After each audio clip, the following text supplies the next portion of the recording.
Halo guys, assalamualaikum warahmatullahi wabarakatuh. Terima kasih yang udah saya sama channel Yati Sam Official guys. Semoga kalian selalu sehat. Berkabar kalau untuk kita semuanya, gimana kabar kalian?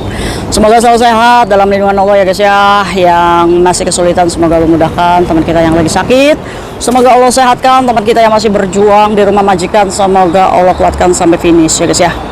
Oke. Hari ini kayak Sam mau berbagi satu kisah di mana ini sebagai pembelajaran kita bahwa akhir-akhir ini ya guys ya, teman kita yang baru datang dari Indonesia ini terlilit banyak sekali kasus di Hong Kong. Salah satunya adalah dia terjerat hutang yang begitu banyak. Bayangkan aja guys, kayak Sam itu nggak ngerti dan nggak paham bagaimana pekerja migran ini bisa kenal bank ya guys ya, bisa kenal peminjaman di luar, bahkan rentenir, karena pekerja migran ini non lo guys, dia belum pernah sama sekali ke Hong Kong ya guys ya. Dia berteman dengan siapa sampai bisa terjebak hutang begitu banyak. Bahkan bank-bank kecil hampir semua ada datanya dia. Dia juga berani untuk menjadi saksi ya guys ya. Bahkan dia juga menggadaikan paspornya sebesar 9.000 dolar Hong Kong. Dan yang anehnya, kok rentenirnya kasih gitu ya guys ya sebanyak itu. Nah ini mudah-mudahan ini juga didengar oleh BP2MI, karena perlindungan pekerja migran ini adalah salah satu tanggung jawab dari BP2MI. Kaisam hanya mewarning aja nih kepada kepala BP2MI bahwa perlunya menjaga perlindungan pekerja migran Pak. Di Hong Kong itu permasalahannya adalah pekerja migran yang statusnya masih resmi, dia menyalahkan visa kerjanya untuk berbisnis uang di mana bunganya sangat tinggi sekali. Nah ini sebagai permasalahan BP2MI yang harusnya dibahas, harusnya ini bisa memberikan aturan yang tegas sehingga BP2MI bisa bekerja sama dengan KJRI untuk memberikan sanksi kepada pekerja migran yang menyalahgunakan visa kerjanya berbisnis rentenir ugal-ugalan, yang mengancam rumah majikan, yang memberikan pinjaman. Ada ya yang ngomong sama Kaya Sam, tapi kan Kaya Sam itu adalah kesalahan dari yang hutangnya. Tidak guys, karena dia ini diberikan kesempatan minjam yang besar saat kesulitan keuangan, jadi nggak panjang gitu ya guys cara berpikirnya. Yang harus kita lakukan adalah mewarning BP2MI untuk memberikan sanksi tegas kepada semua pekerja migran yang berbisnis ilegal seperti ini ya guys ya.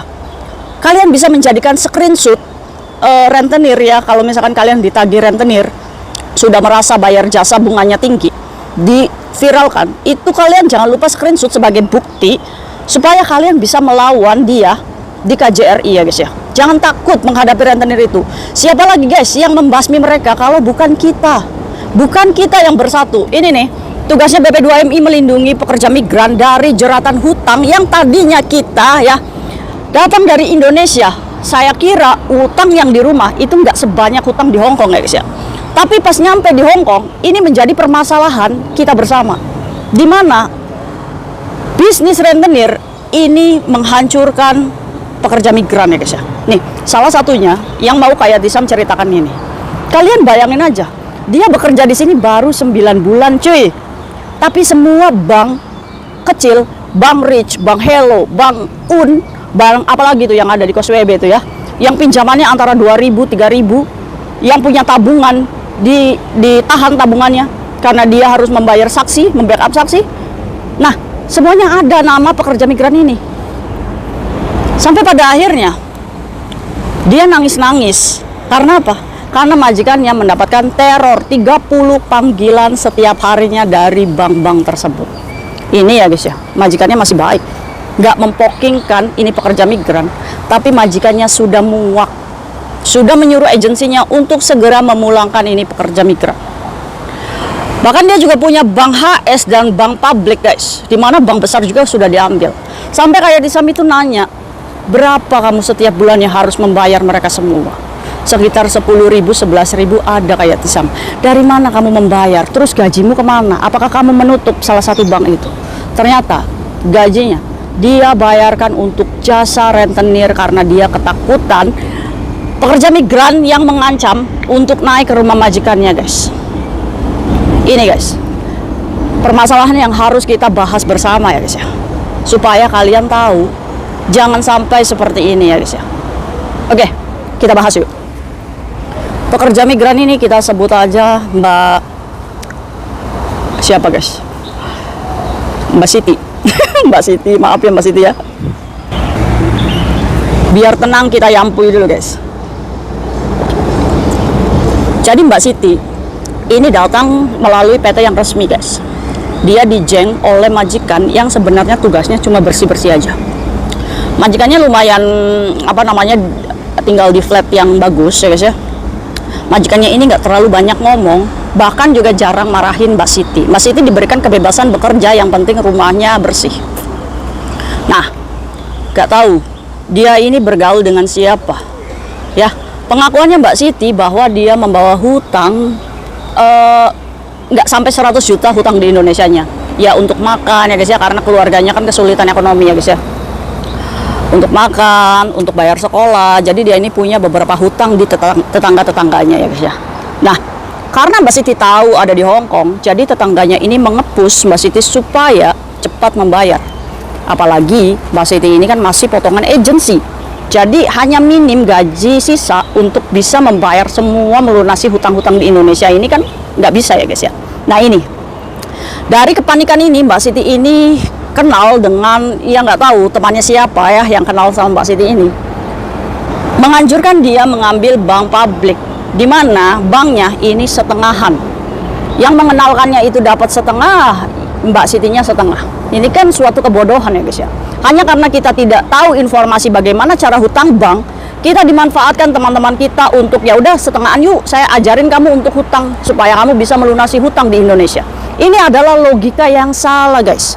Kalian berhutang di Hong Kong dengan menggunakan dolar, kalian untuk melunasi hutang di Indonesia. Hutang di Indonesianya lunas, di sini kamu sengsara.